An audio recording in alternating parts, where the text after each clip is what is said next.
Velkommen til Ringsteds historie på cirka 2 minutter. Vi starter helt tilbage i nærmest vikingetid. Vi står sådan lige på grænsen til den moderne middelalder, men vi har i hvert fald et tingsted, og det er der, man mødes for at blive enige om, hvordan landet skal styres, og hvilke love der skal være, og også dømme og straffe dem, som har forbrudt sig mod lovene.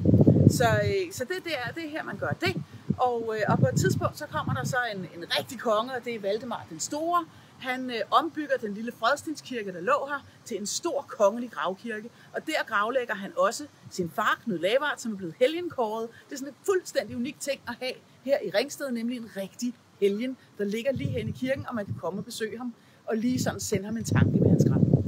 Valdemarerne sidder hårdt på Danmark, og har faktisk magten i Danmark igennem flere hundrede år. De ligger begravet herinde, man kan komme ind og lære mere om deres historie.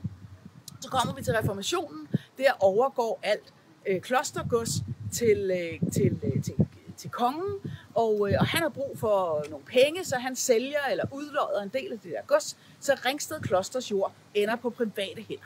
Det bliver så et problem, fordi da jernbanen i 1856 kommer nede for enden af byen, så er der sådan et stort åbent stykke, som ikke kan bebygges. Det er bundet i det byggelske fideikommis, som er sådan et stykke dokument, der betyder, at de simpelthen ikke kan sælge jorden til byen.